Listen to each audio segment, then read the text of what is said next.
Close your eyes and listen to the sound of your own breathing. Somewhere beneath the layers of your to-do lists, the echoes of yesterday's arguments, and the crushing weight of an uncertain tomorrow, there is a version of you that is already at peace.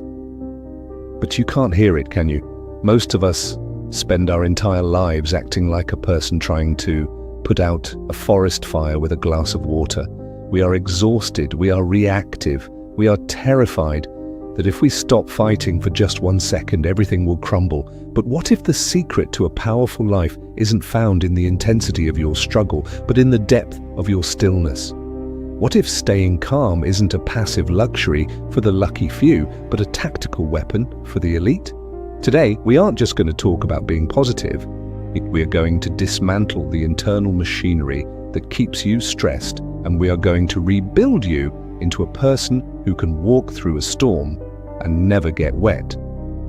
Chapter 1. The Eye of the Hurricane. You are standing in the middle of a crowded street. Sirens are wailing. People are pushing past you.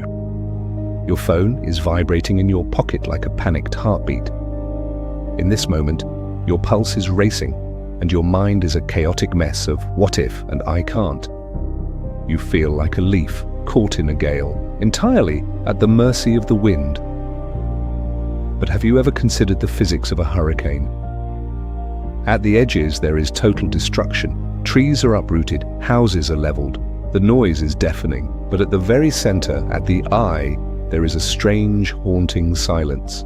The air is still. The sky is blue.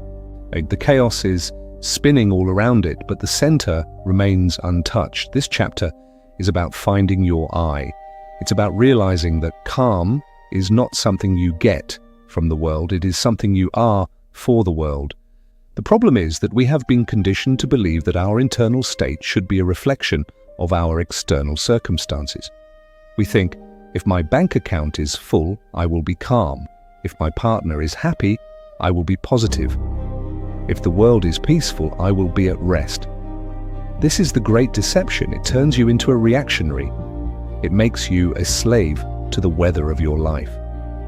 Psychology calls this an external locus of control. You are waiting for the storm to stop so you can feel better. But the storm doesn't care about your feelings. The storm is just doing what storms do. Or your calm cannot be conditional. If it depends on things going your way, then it isn't calm at all. It's just temporary relief. True power is internal sovereignty.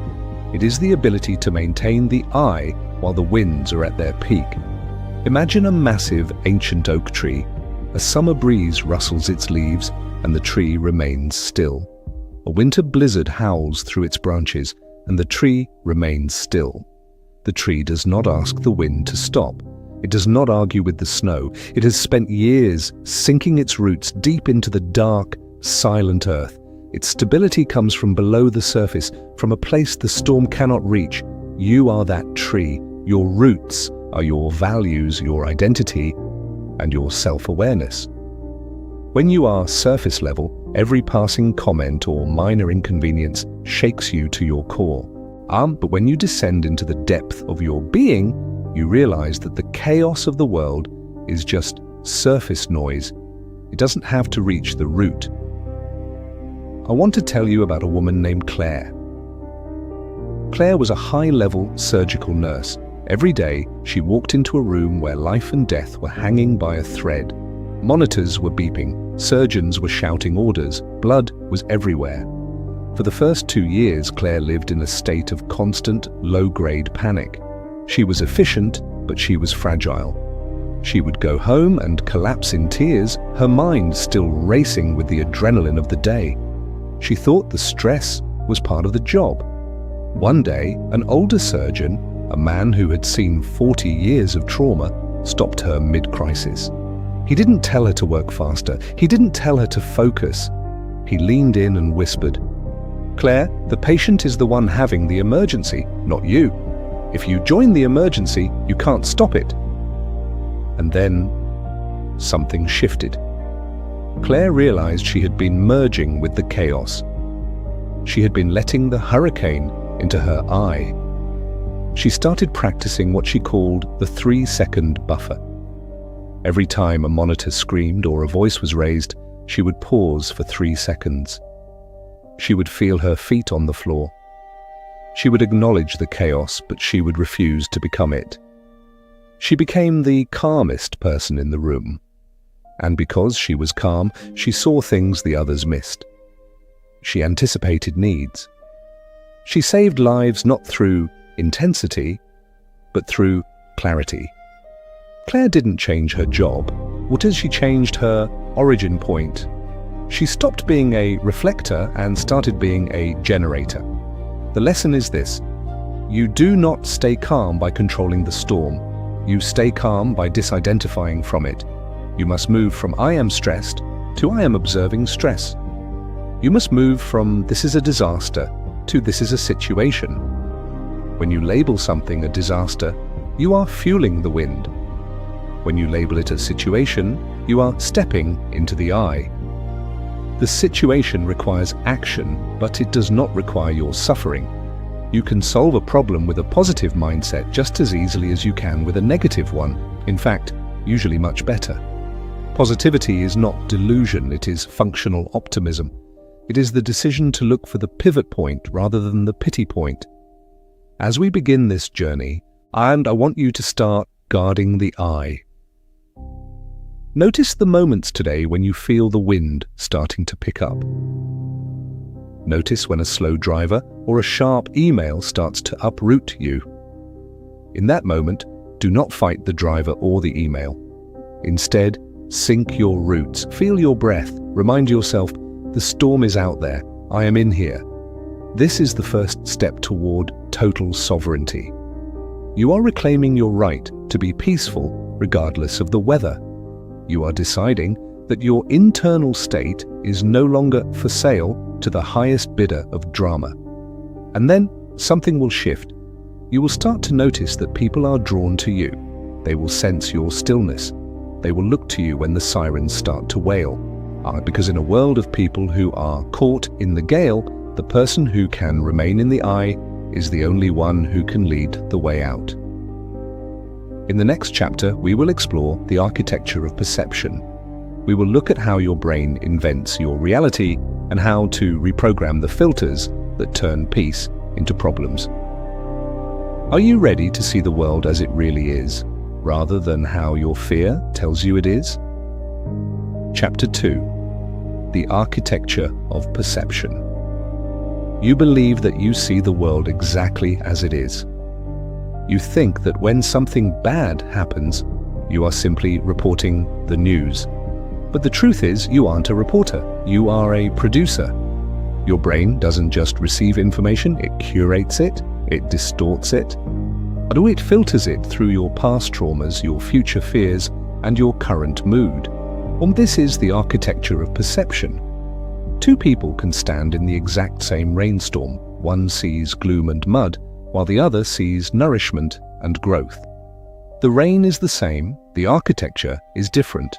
This chapter is about renovating your internal lens. It's about realizing that staying positive isn't about lying to yourself. It's about choosing a more accurate frequency. Most of us have mental filters that are hardwired for threat detection.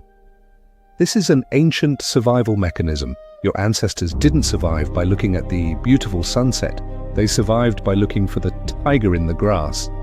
But today, your brain is still looking for tigers in your inbox and your bank statement.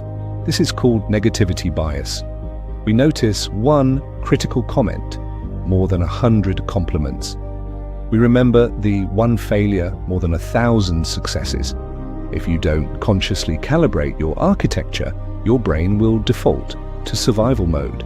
It will make you negative by mechanical necessity. It will tell you the world is dangerous because that is its job description. To stay calm and positive, you must become the lead architect of your interpretations. You must realize that there is a gap between the event and the meaning. The event is neutral. The meaning is optional. Someone cuts you off in traffic, and that is the event. They are disrespectful. and trying to hurt me is the meaning. They are in a rush and probably having a hard day is another meaning. One architecture leads to rage and cortisol. The other leads to compassion and calm. You are the only one who authorizes the meaning. If you are feeling negative, it is because you are choosing a meaning that hurts you. You are handing the blueprint to your fear. Imagine your mind is a grand gallery. Every day, thousands of images try to hang themselves on the walls. Some are images of hope, success, and gratitude. Others are images of failure, betrayal, and despair. Most people walk through their gallery and let the images hang themselves wherever they want. They end up living in a gallery of horrors, wondering why they feel anxious. The sovereign mind, however, acts as the curator. You do not have to accept every image. When a negative interpretation tries to hang itself on your wall, you can say, "No, that doesn't fit the theme of this gallery. Take it down." You move from victim of thought to director of focus. I want to tell you about a man named David. David was a small business owner who lost everything during a market crash. His store closed, his savings evaporated, and his identity was shattered.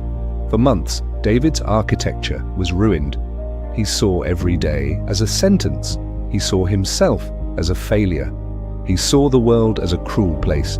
He was heavy. He was grey. One morning, he sat in a park watching a group of children playing. They were playing with a cardboard box. To them, it wasn't a box. It was a castle. It was a spaceship. It was limitless. And then, something shifted. David realized that he was staring at the ruins of his old life and insisting they were trash. But the children showed him that value is projected, not inherent. He realized that his failure was just raw material. He started a practice of reframing. Instead of "I lost my business," he started saying, "I have been liberated from a model that wasn't working." Instead of "I am broke," he said, "I'm in a state of total potential." He didn't change his bank account that day, but he changed his architecture. And because he was positive and calm, he started seeing opportunities that his grief had blinded him to. Within a year, he had started a new venture, one that was aligned with his true passion. David didn't get lucky, he built a better lens. The lesson is this: positivity is a high-resolution strategy. It is the ability to see the full spectrum of reality. Negativity is low resolution. It only sees the shadows. When you are positive, you aren't ignoring the problems. You are empowering the solutions. You are searching for the lever. You are asking, what does this allow me to do that I couldn't do before? You are moving from why is this happening to me to how is this happening for me? This pivot is the foundation of staying calm, because if everything is for you, then nothing can threaten you. As you go through your day, I want you to perform a blueprint audit. When you feel a negative emotion, stop and look at the interpretation that caused it. Question the architect. Is there a more empowering way to view this? Can you find the gift in the grievance? You aren't being naive, you are being strategic. You are choosing to live in a gallery of light rather than a basement of fear. You are authoring your peace, one interpretation at a time, and then something will shift. The world will start to look different, not because the world changed, but because you did. You will realize that reality is malleable. You will realize that staying calm is the natural result of refusing to architect a crisis. In the next chapter, we will explore the alchemy of response. We will look at the space between stimulus and reaction and how to master the power of the pause.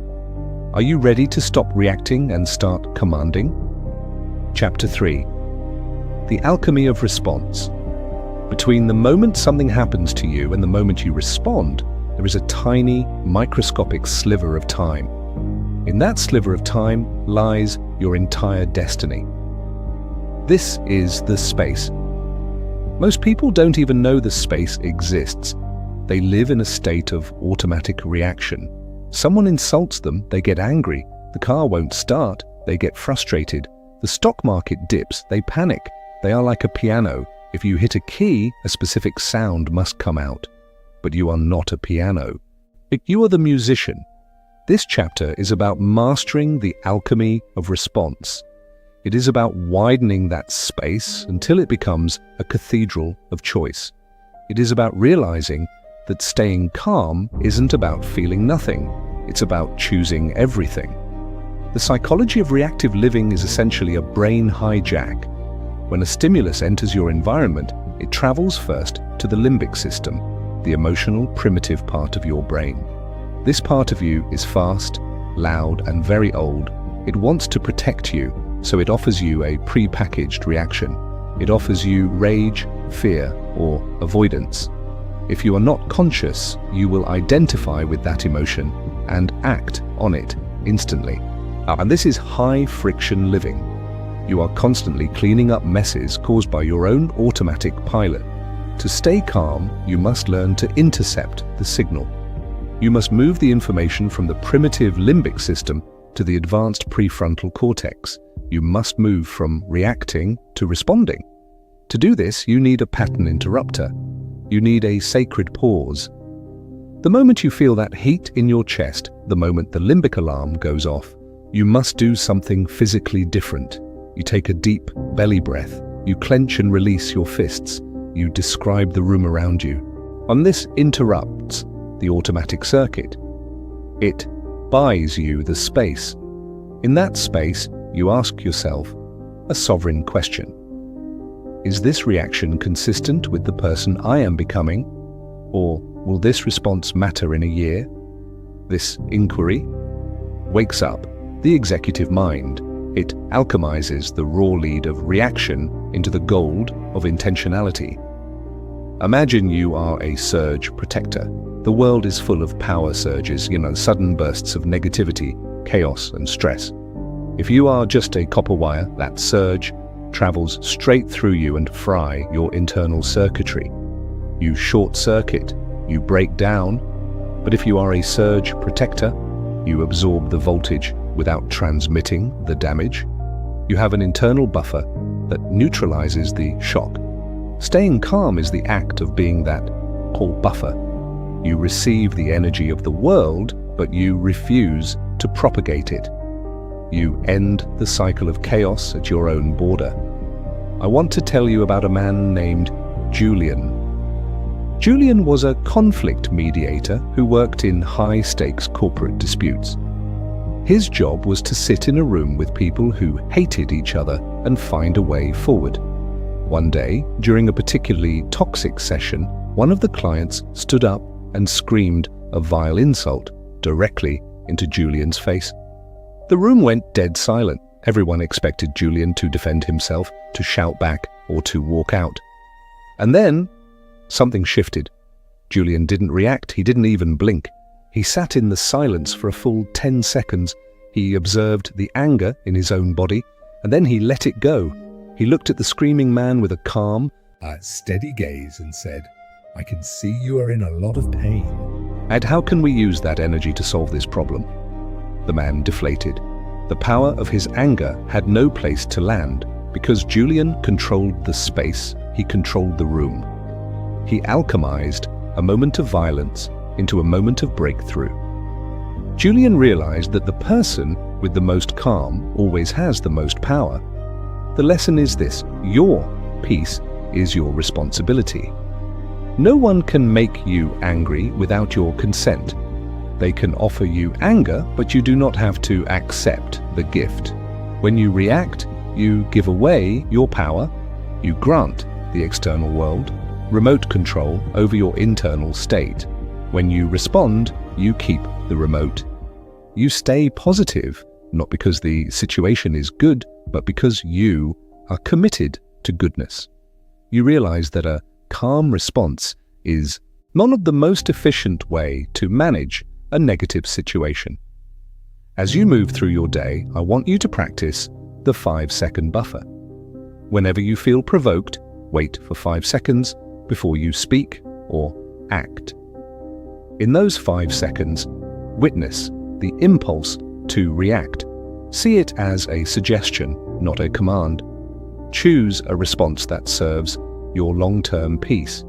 You are training your brain to value sovereignty over catharsis. You are building the cathedral of choice.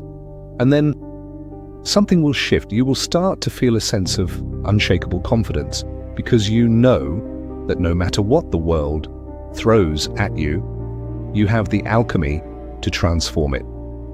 You are no longer scared of the storm because you have mastered the pause. In the next chapter, we will explore the anatomy of attachment. We will look at why we suffer when things change and how the art of letting go is the secret to permanent positivity. Are you ready to lighten your load? Chapter 4: The Anatomy of Attachment. Why does losing something hurt so much? Why do we cling to people, jobs, and ideas long after they have stopped serving us? The root of stress and negativity isn't change, it is our resistance to change. This is the anatomy of attachment. We stay calm until something we value is threatened, and then we spiral. We think that by holding on tighter, we can prevent the loss. But life is a moving stream. If you try to grab the water, you get nothing. If you relax your hand, the stream nourishes you. In this chapter is about the power of non-attachment. It is about realizing that staying positive is only possible when you stop trying to freeze the world. The psychology of attachment is rooted in our ego's search for security. We identify with our possessions, our status, and our relationships. We say, "This is my success," or "This is my plan." When these things shift, as they inevitably must, the ego feels like it is dying. It triggers a grief response. Overthinking and negativity are just attempts to negotiate with reality. We think that if we worry enough, we can keep things the same. But attachment is a heavy weight. It makes you rigid. And in a changing universe, the rigid break, the fluid endure. To stay calm and positive, you must practice dynamic detachment. This doesn't mean you don't care. It means you care without clinging. You enjoy the sunset, but you don't panic when the sun sets. You value your work, but you don't let a mistake define your soul. You move from ownership to stewardship. You realize that everything in your life is on loan from the universe. Your health, your time, your loved ones, they are all temporary gifts. When you accept the transience of life, you eliminate the source of panic. You stay calm because you are no longer protecting an impossible illusion of our permanence. Imagine you are a guest in a beautiful hotel. You appreciate the view, you sleep in the comfortable bed, and you eat the fine food. But you don't rearrange the walls. You don't scream when it's time to check out. You know it's a temporary stay. You are grateful, but you are detached. Your life is that hotel. Staying positive is the natural result of gratitude without possessiveness. When you let go of the outcome, you gain the moment. You move from fear of loss to appreciation of presence. I want to tell you about a woman named Sarah. Sarah had spent 10 years building a specific career path. She had attached her entire self-worth to a promotion she was certain she would get. She had visualized it, planned for it, and told everyone about it. When the promotion went to someone else, Sarah didn't just feel disappointed, she collapsed. She became bitter, negative, and depressed. She felt like the universe had betrayed her. Her attachment to that one outcome had blinded her to everything else. And then something shifted. Sarah went on a retreat where she spent a week observing a river. She watched how the water flowed around obstacles. It didn't argue with the rocks, it just moved. She realized that she had been trying to be the rock, but she needed to be the water. She decided to release her attachment to that specific job. She said, "I am a person of value, regardless of my title." The moment she let go, her stress vanished. Her positivity returned, not because she got the job, but because she stopped needing the job to be okay. Within a month, a better opportunity in a different field opened up, one she never would have seen if she was still clinging to the old dream. The lesson is this: release is refueling. Every time you let go of a requirement for how life should be, you free up energy to experience how life is. Non-attachment is the ultimate calm. It is the peace of a person who has nothing to hide and nothing to prove. You can be positive in the face of loss because you know that your core is untouched. You realize that the universe closes doors only to direct you toward open windows. You trust the process. As you go through your day, look for things you are clinging to. Are you attached to being right in an argument?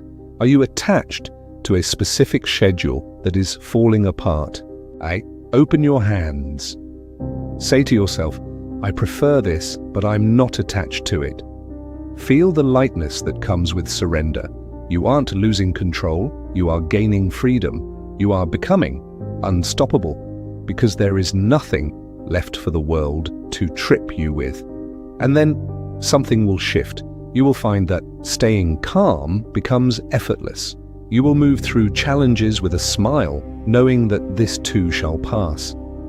In the next chapter, we will explore the energy of gratitude. We will look at how appreciation is a high-frequency shield against negativity and how to train your brain to find abundance in scarcity. Are you ready to shift your frequency? Chapter 5. The Energy of Gratitude. Imagine you have a flashlight in a pitch-black cave. Wherever you point that light, that is the only reality that exists for you. If you point it at the jagged rocks and the damp walls, the cave is a place of danger. But if you shift the beam and find a vein of glittering quartz or a hidden spring, the cave becomes a place of wonder. Gratitude is that flashlight. Most people spend their lives pointing their light at what is missing, what is broken, and what is wrong. They are overthinking their scarcity, but staying positive is a matter of directing your beam. This chapter is about the energy of gratitude. It is about realizing that abundance is not a destination you reach, it is a frequency you tune into. The psychology of gratitude is a literal brain hack.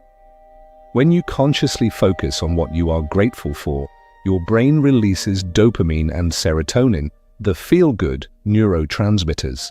Well, this isn't just a happy thought, it is a chemical shift.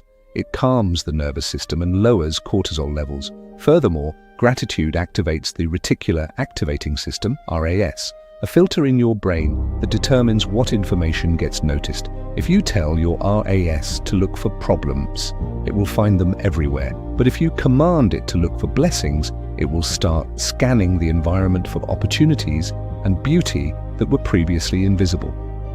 Gratitude is the correctional fluid for your negativity bias. To stay calm and positive, you must move from occasional gratitude to radical appreciation. Most people wait for something big to happen before they feel grateful, a promotion, a wedding, a windfall.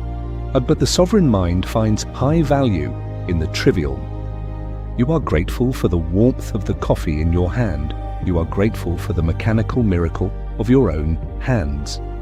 You are grateful for the silence between noises. This micro-gratitude creates a positive floor for your life. It ensures that your baseline state is one of fullness. When you feel full, the storms of life cannot threaten you because you aren't looking to the world to fill you. You are already saturated. Imagine you are a radio station. Negativity and stress are broadcast on a low frequency, long, heavy waves that distort easily. Gratitude and calm are broadcast on a high frequency, short, highly crisp waves that carry more information and clarity. You cannot hear the high-frequency music if you are tuned to the low-frequency static. Staying positive is the act of turning the dial. It is the realization that abundance is always on the air. You just have to match the vibration. Gratitude is the antenna that captures the signal. I want to tell you about a man named Arthur. Arthur was an elderly man living in a cramped, noisy apartment in the city. He had chronic joint pain, his eyesight was fading, and he lived on a very modest pension. By all standard metrics, Arthur had every reason to be negative and stressed. Yet everyone who met Arthur felt a sense of profound peace. He was the calmest person in the neighborhood. When asked his secret, he pointed to a small, or beat-up notebook on his table. For 40 years, Arthur had written down 3 small joys every single night. And then something shifted. Arthur explained that in the beginning, he had to fight to find 3 things. But after a few months, his brain started looking for joys during the day so it would have something to write down at night. He started noticing the pattern of sunlight on the pavement. He noticed the kindness in a stranger's nod. He noticed the taste of a fresh apple. Arthur didn't change his circumstances, but he changed his inventory. He realized that happiness isn't having what you want, but wanting what you have. Because Arthur was tuned to gratitude, his life felt rich, while people with 10 times his wealth felt broke. The lesson is this: gratitude is the ultimate defense. It is impossible to feel anxious and grateful at the same exact time. They are mutually exclusive states of being. When you feel negativity creeping in, when you start overthinking a lack, you must flood the zone with appreciation. List 10 things in your immediate environment that are working. Your lungs are breathing.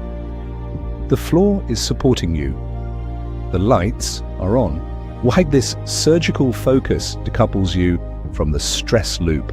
It reminds your subconscious that you are safe, you are supported, and you are wealthy in the ways that count. As you move through your day, practice the appreciation scan. Every hour, stop for 10 seconds and identify one hidden blessing. It could be the technology that allows you to hear these words. It could be the oxygen in the room. It could be the fact that you have the will to improve yourself. Turn the dial, point your flashlight.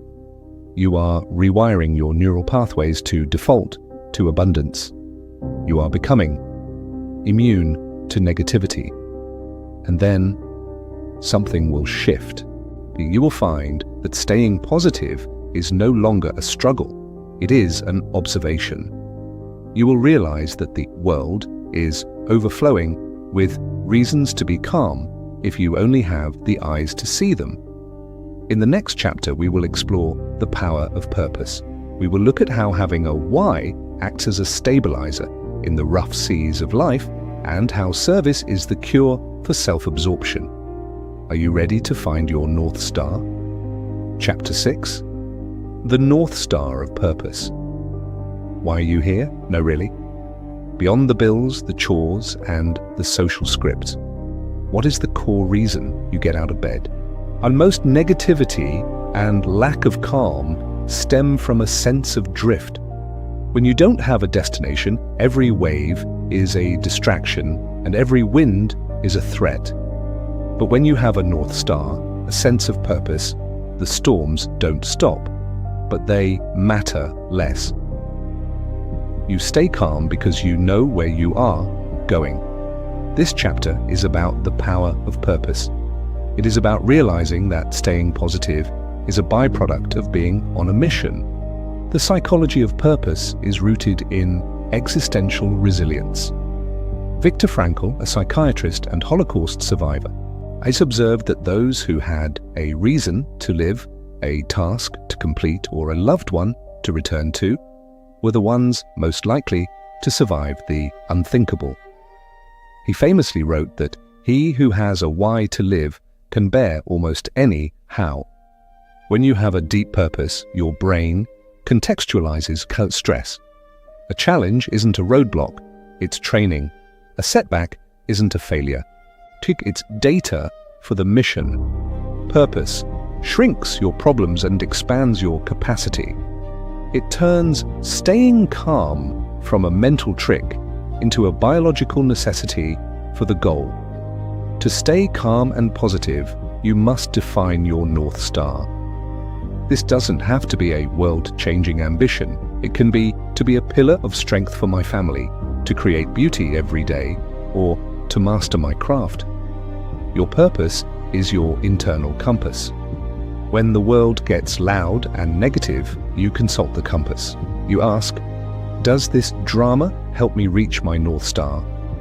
If the answer is no, you let it go with zero regret. You stay calm because you are too busy navigating to argue with the waves. Purpose provides sovereign focus. Imagine you are an athlete in the middle of a race. Your lungs are burning, your legs are screaming, and the crowd is noisy. But you are calm, you are positive. Why? Because you are focused on the finish line. The pain is just information telling you that you are moving. The noise is just background. If you were just running for no reason, you would quit in 5 minutes. But the purpose makes the discomfort meaningful. Your life is the race. Staying positive is easy when you value the destination more than the ease of the journey. I want to tell you about a woman named Elena. Elena worked a soul-crushing data entry job. She was surrounded by negative co-workers and a stressed boss. For years, she was reactive, tired, and gloomy. She felt like a victim of her environment. Then, she discovered her purpose. She wanted to fund her daughter's education at a world-class music school. She didn't change her job, she changed the meaning of the job. She relabeled her desk. It wasn't the data entry station, it was the music fund headquarters. And then something shifted. The negative comments from her co-workers bounced off her. The stressed emails from her boss didn't faze her, and she was staying calm and positive because she wasn't working for the company, she was working for the mission. Every stupid task was a note in her daughter's symphony. Elena found joy in the drudgery because the drudgery had a direction. She realized that purpose is the ultimate armor. It protects you from the smallness of the world by connecting you to something large. The lesson is this: self-absorption is the root of anxiety. When your focus is entirely on me, my needs, and my problems, every minor inconvenience feels like a personal attack. But when you shift your focus to a purpose beyond yourself, especially a purpose of service, your ego recedes. And when the ego recedes, the drama recedes with it. Or you stay calm because you are part of something bigger. You are positive because contribution is the highest human frequency. As you move through your day, ask yourself, what is my North Star today? Who am I serving? What am I building? Write your purpose on a post-it or keep it in your phone. When the world tries to pull you into negativity, look at the star.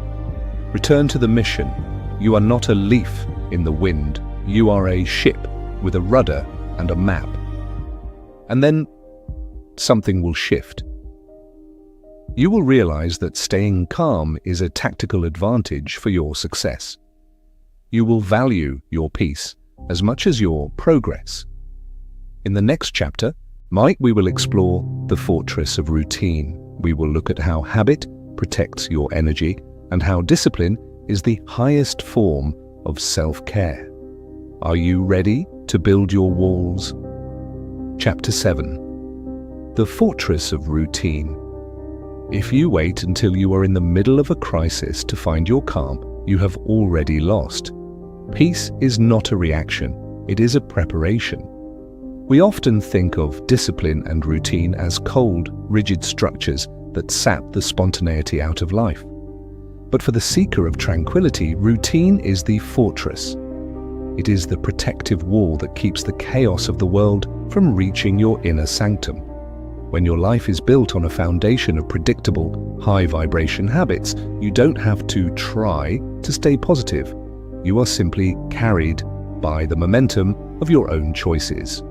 This chapter is about the fortress of routine. It is about realizing that staying calm is a physical and environmental game as much as a mental one. The psychology of decision fatigue tells us that the more choices we have to make, the weaker our willpower becomes. If you wake up and have to decide to be positive, decide to meditate, and decide to be calm, you are burning precious mental fuel. By the time you encounter a real problem at 2 p.m., your battery is empty and you default to irritability. A fortress of routine automates your peace. It takes the should I out of the equation. When your morning begins with a ritual of stillness, you are preloading your calm. You are setting the tone of the day before the world has a chance to set it for you. You aren't responding to the day, the day is conforming to you. To stay calm and positive, you must design your environment. Your brain is a pattern recognition machine. If you are surrounded by clutter, noise, and unfinished tasks, your brain interprets this as danger. It stays in a state of high alert. But when you create order, both in your physical space and your daily schedule, your nervous system exhales. You move from hypervigilance to relaxed awareness. Discipline is not a punishment, it is the highest form of self-love. It is the act of protecting your future self from unnecessary stress. You build the fortress so that when the barbarians of drama arrive, they find the gates locked and the walls high.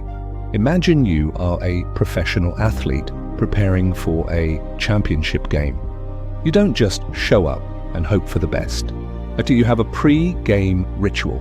You eat a specific meal, you listen to specific music, you perform specific stretches. This ritual tells your body and mind exactly what state to enter. Your life is the championship game. Most people show up to their lives unprepared and unstretched, and then wonder why they feel injured by the first tough play. Staying positive is a performance that requires training. Your routine is your training camp. I want to tell you about a man named Thomas. Thomas was a freelance artist who lived a chaotic life. He woke up at different times, worked in a messy studio, and checked his emails before he even got out of bed. And he was talented, but he was constantly anxious and easily rattled. He felt like a victim of his creative temperament. He thought order would kill his inspiration. One day, he read about the daily routines of the world's greatest thinkers, men like Marcus Aurelius and Immanuel Kant, and he decided to perform an experiment. He built a fortress. He started waking up at 5 a.m., drinking a glass of water in silence, and writing for 1 hour before touching any technology. And then, something shifted. Thomas discovered that far from stifling him, the routine freed him. Because his mornings were sacred and predictable, he developed a resilience he never knew he had. When a client complained or a project failed, he didn't spiral. He had a foundation to return to. And he realized that spontaneity is only fun when you have a base of stability. Thomas moved from fragile to formidable. He realized that staying calm was a byproduct of his boundaries. He stopped wishing for a better life and started engineering one. The lesson is this: you are the janitor of your own energy. If you let toxic information, loud noises, and chaotic people into your fortress, you will feel toxic, loud, and chaotic. You must audit your inputs. Staying positive requires an information diet. If you feed your brain a steady stream of outrage, comparison, and fear, do not be surprised when you feel negative. Your routine should include digital boundaries, physical order, and mental stillness. You are not missing out on the world, or you are saving yourself for the world. As you move through your day, look for the leaks in your fortress. Where is chaos creeping in? Is it the scroll before bed? Is it the messy desk? Is it the lack of a morning ritual? Plug the leaks. Build your walls. Start small. Pick one habit that makes you feel calm and automate it. You are constructing a life that supports your spirit rather than drains it. And then something will shift. You will find that you have a reservoir of peace that stays full even when the world is dry. You will realize that discipline is the path to freedom. In the next chapter, as we will explore the wisdom of silence, we will look at why speech is often a release valve for anxiety and how talking less leads to knowing more. Are you ready to listen to the stillness? Chapter 8. The Wisdom of Silence. We live in a world that is addicted to noise. We think that if we aren't talking, posting, or streaming, we don't exist. We use words to fill the void, to defend our egos, and to process our stress. But speech is an energy leak. Every time you complain, every time you argue, and every time you over-explain yourself, you are scattering your calm. This chapter is about the wisdom of silence. It is about realizing that staying positive is often a matter of closing your mouth. It is about the power of the unsaid. The psychology of compulsive speech is often a form of anxiety management. When we feel uncomfortable or insecure, we talk to reassure ourselves. We vomit our negativity onto others because we don't know how to hold the vibration ourselves. But this only reinforces the negative state. By naming the problem over and over, we anchor it into our identity. Staying calm requires the ability to contain your energy. It requires internal processing rather than external projection. When you master silence, you master yourself. You move from leaking power to storing it. And to stay calm and positive, you must practice selective expression. Before you speak, ask yourself, is it true? Is it kind? Is it necessary? Most of what we say, especially when we are stressed, is none of the three. It is just emotional noise. By choosing silence, you allow the emotions to settle like silt in a glass of water. You don't react, you reflect. Silence gives you the upper hand in any social situation. The person who speaks the least is usually the one with the most influence. Why? Because their words have weight. They aren't spent on trivialities. Imagine you are a battery. Every word you speak is a small discharge of current. If you talk all day about things that don't matter, by the time you face a crisis, your battery is dead. You have no internal charge left to stay positive. But if you conserve your speech, you build an electromagnetic field of calm. You become dense, you become magnetic. People can feel your presence before you even open your mouth. Silence is the soil in which wisdom grows. I want to tell you about a woman named Maria. Maria was a high-energy executive who was known for winning every argument. She was sharp, she was fast, and she was exhausted. She felt like she was constantly fighting to maintain her image. She was negative about her competition and stressed about her performance. One day, as part of a personal growth challenge, she committed to 1 week of silence during her meetings. She would only speak if explicitly asked a question, and even then she would use fewer than 10 words. And then something shifted. Maria discovered that by not speaking, she started actually hearing. She noticed the body language of her peers. she noticed the hidden agendas. She noticed that half of what people were arguing about was irrelevant. Most importantly, she noticed her own internal state. Without the outlet of speech, she had to sit with her anxiety. And because she sat with it, it dissolved. She became unshakably calm. By the end of the week, her colleagues were asking for her opinion more than ever. And they respected her silence because it felt like strength. Maria realized that talking was her weakness and quiet was her weapon. The lesson is this: silence is the language of the soul. Noise is the language of the ego. If you want to stay positive, you must stop feeding the negative narratives with your voice. Stop complaining, stop gossiping, stop explaining your value to people who don't care. Withdraw your energy from the fray. When you are quiet, you hear the internal guidance that noise drowns out. You stay calm because you are listening to the ocean rather than the static on the radio. As you go through your day, do you practice the power of the pause in conversation?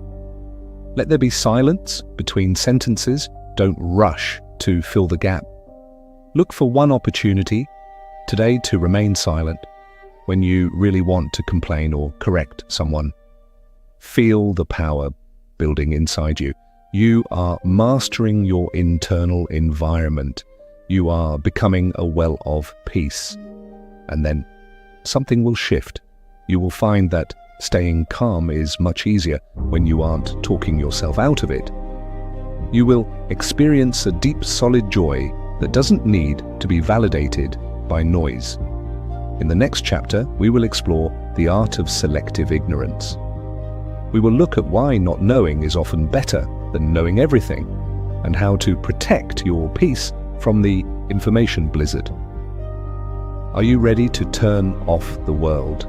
Not Chapter 9, the art of selective ignorance. We are the first generation in human history to carry the entire weight of the world's suffering in our pockets.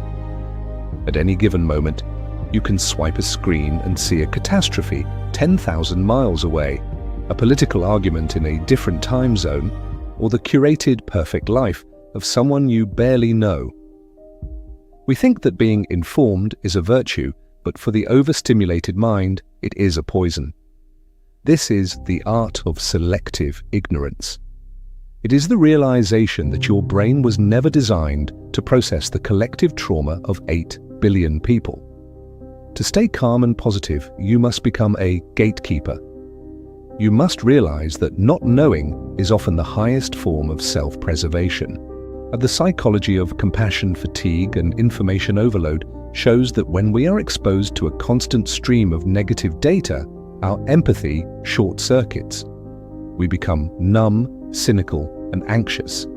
We live in a state of vicarious trauma, reacting to events we cannot influence and problems we cannot solve.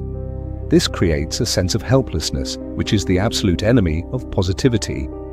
To reclaim your calm, you must surgically prune your inputs. You must decide that your attention is your most sacred asset. If a piece of information does not educate you, empower you, or elevate you, it has no business being in your head. To stay calm and positive, you must practice digital asceticism. This isn't about hiding from reality. It's about prioritizing local reality over global noise. You are responsible for the energy you bring to your family, your work, and your community. If you are drained by a Twitter argument or a headline about a distant crisis, you are useless to the people right in front of you. Selective ignorance is the act of drawing a circle around what you can actually control and ignoring everything outside of it. You move from global anxiety to local action. You stay positive because you are operating in the zone of influence where your efforts actually yield results. Imagine your mind is a living room. If you let every stranger on the street walk in and dump their trash on your carpet, you would be horrified. Yet we let social media algorithms and news networks do exactly that every single day. We let them dictate our mood and format our fear. Staying calm requires you to lock the door. You don't need to know the details of every outrage. You don't need to see every graphic image. You choose what to invite in. You realize that ignorance of the irrelevant is the path to wisdom. I want to tell you about a man named Samuel. Samuel was a news junkie. He had alerts on his phone for everything. He prided himself on being the most informed person in the room. But Samuel was also the most stressed person in the room. He was negative about the future of humanity, cynical about politics, and irritable with his wife. He felt like the world was falling apart, and his overthinking was his defense. One day, his doctor told him his blood pressure was dangerously high. And the doctor gave him a strange prescription. No news for 30 days. And then something shifted. For the first week, Samuel felt withdrawal. He felt itchy. He felt guilty for not knowing. But by the second week, the cloud began to lift.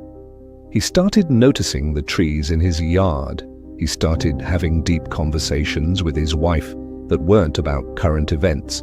He started reading books again. He realized that the world wasn't falling apart in his neighborhood. In his local reality, things were actually quite peaceful. When the 30 days were up, Samuel didn't go back to his alerts. He subscribed to one weekly summary and deleted the rest.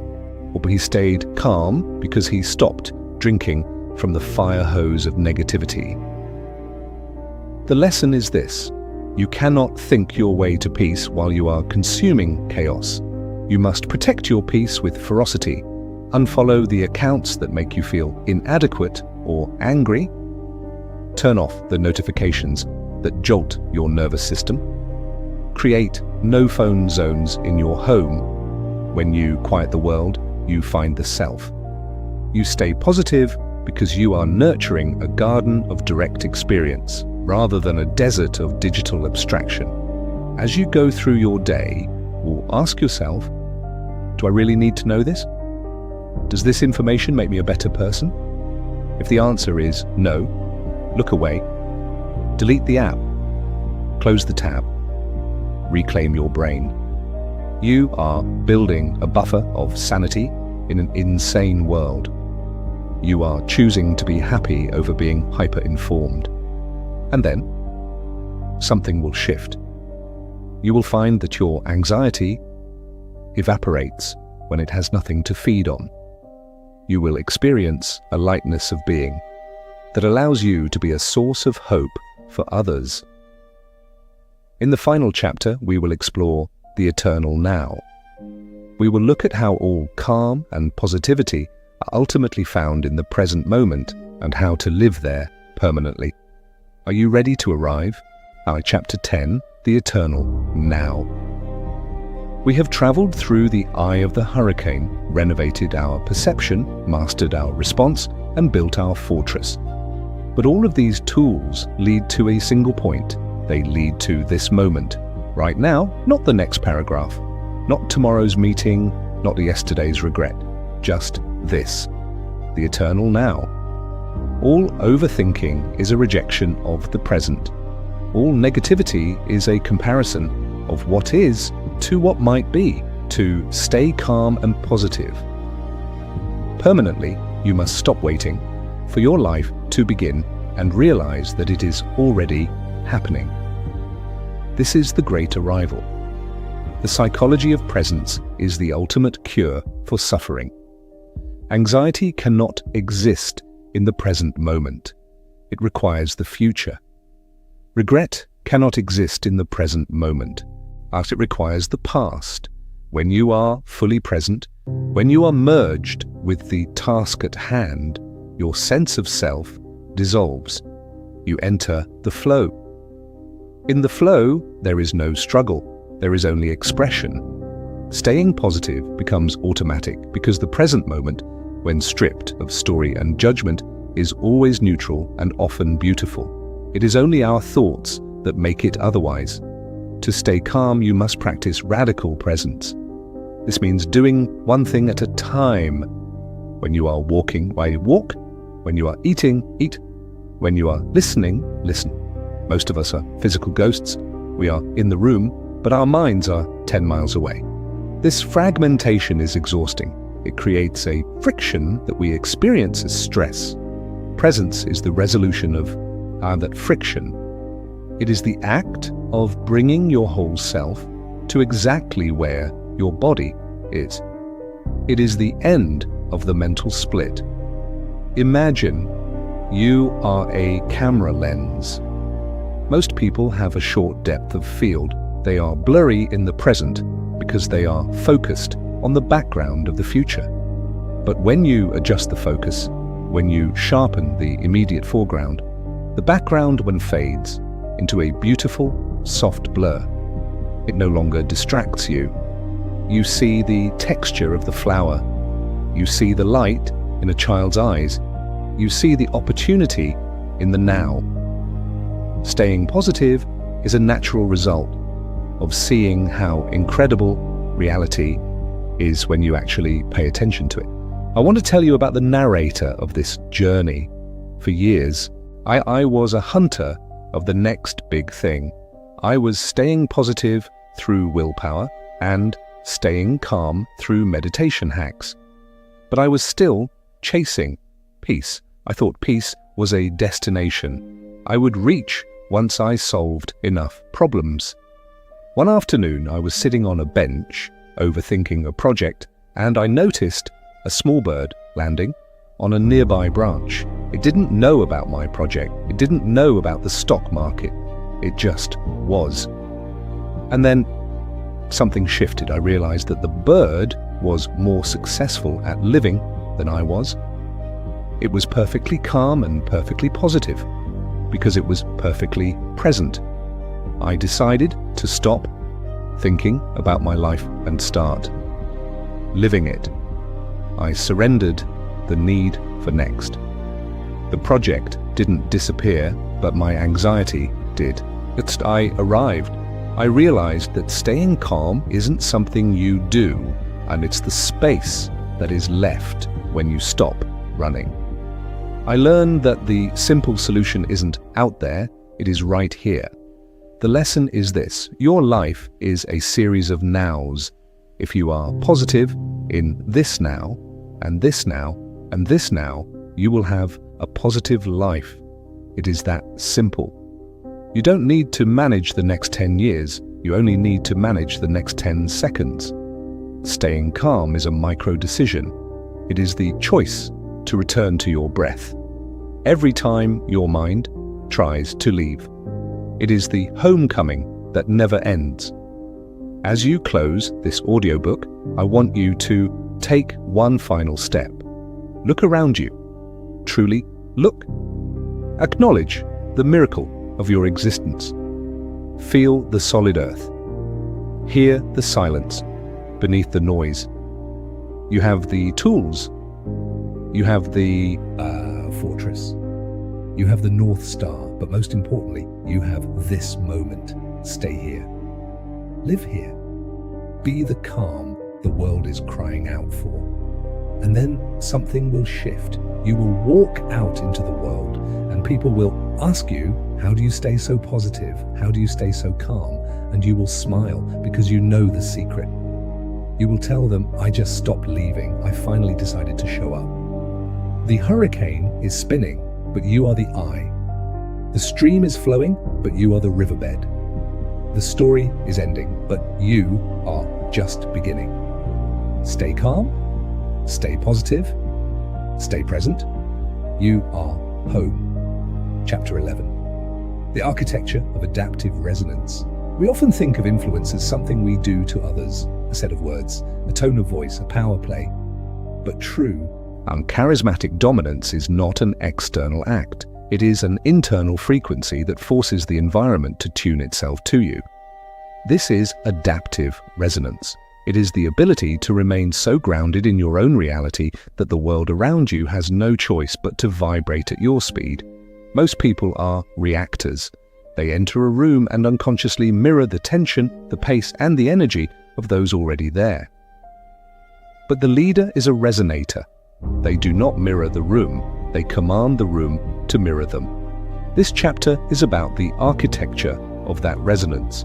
It is about realizing that your presence is the tone that sets the tune for everyone else.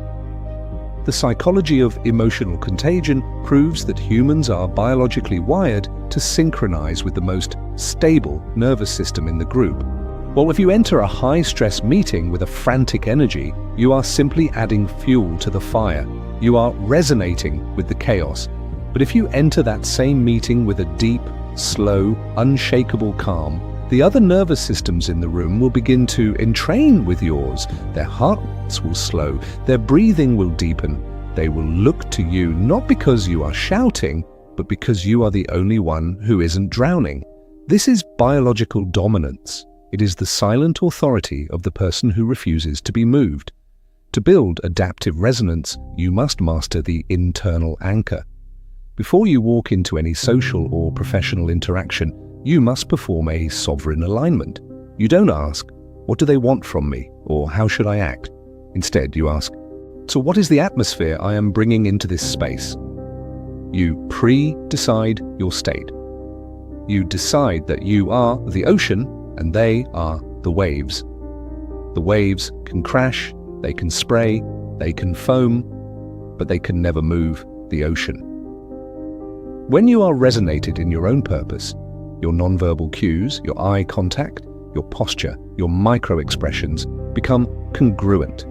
There is no leakage. You become a single, solid beam of presence. Imagine you are a cellist tuning an entire orchestra. When you strike your A string, it doesn't matter if the violins are out of tune or the flutes are screeching. You don't change your note to match theirs. You hold your note. You hold it loudly, clearly sound, and consistently. Eventually, one by one, the other instruments begin to adjust. They find your frequency. The discord turns into harmony. This is how you lead. You don't argue people into agreement. You resonate them into alignment. You stay calm and positive, not as a favor to them, but as a requirement for your command. I want to tell you about a man named Marcus. Marcus was a crisis negotiator who worked in life and death situations. He often had to speak with people who were in the middle of a psychotic break or a violent rage. Marcus never raised his voice. He never argued. He would sit in the middle of the screaming and the chaos and speak in a low, slow, rhythmic tone. He would maintain soft, unblinking eye contact, and then something shifted. The agitated person would slowly begin to quiet down. Their body language would shift from aggressive to submissive. They weren't giving up. Or they were resonating. They were being pulled into Marcus's field of calm. Marcus realized that presence is a gravity. The heavier your internal certainty, the more pull you have on the reality of others. He didn't use tactics, he used weight. He architected a space of safety, so resonant that the chaos simply couldn't exist within it.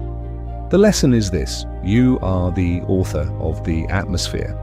If you want respect, be respectful to yourself first. If you want calm, be the calmest person in the room. Or if you want positivity, exude it as a non-negotiable fact. Adaptive resonance is the final stage of environmental mastery. It is the realization that the internal always informs the external. When you master the vibration of your own soul, you master the world. As you move through your day, practice the resonant walk. When you enter a room, pause at the threshold for 1 second. Settle into your core. Feel your frequency. Decide is that you are the tuning fork. Watch how the people around you begin to shift to match you. You aren't trying to lead. You are simply refusing to follow their distraction. And then something will shift. When you will realize that staying calm is your greatest power play. You will experience the effortless authority of the resonator. In the final chapter, we will explore the legacy of stillness. We will look at how your peace becomes a gift to the world and how to anchor these lessons for a lifetime. Are you ready for the final integration? Chapter 12. The legacy of stillness. We have come a long way together. We have dismantled the ghost of overthinking, built the fortress of routine, and mastered the alchemy of response. But the final secret of staying calm and positive is that it was never just for you, or your internal peace is a public service. In a world that is starving for stability, your stillness is bread, your calm is water, your positivity is light. This is the legacy of stillness. It is the realization that by saving yourself, you offer the world the permission to save itself too. The psychology of pro-social peace is the ultimate evolution of self-growth. When you reach a state of unshakable calm, you stop being a consumer of energy and start being a radiator of it. You become what researchers call a positive deviant, someone who thrives in an environment where others falter. This doesn't just make you successful, but it makes you essential. You become the anchor for your family, the compass for your team, and the sanctuary for your friends. Your presence becomes a silent message that says, it is possible to be okay. It is possible to be happy. It is possible to be free. To anchor this legacy, you must move from learning to embodying. The tools we have discussed are no longer techniques you use. They are facets of who you are. You don't try to stay positive. You are positivity in motion. You don't struggle to stay calm, or you are the stillness at the center of the storm. This is integration. It is the point where the effort ends and the essence begins. You have surrendered the suitcase for good. You are walking into your future with empty hands and an infinite heart. Imagine you are a lighthouse on a rocky coast. You don't run out into the water to save the ships. You don't scream at the waves to stop. You just stand, and you shine. Your job is simply to keep your light burning. The ships navigate because of you, but they don't own you. The storm rages around you, but it doesn't move you. You are a fixed point in a fluid world. This is the highest form of leadership. It is leading by being. I want to tell you one last story about a man named Elias.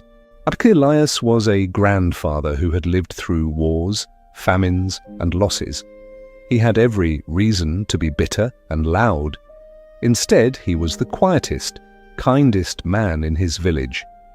He spent his days sitting on a wooden bench under a large oak tree, carving small wooden figures for the children. He didn't give advice, he didn't lecture, he just was. And then something shifted. People started coming to Elias's bench just to sit with him. They would arrive stressed, angry, or confused, and after 10 minutes of sitting in Elias's silence, they would leave calm. They called it the Elias effect. Elias didn't do anything to them, he just held the space.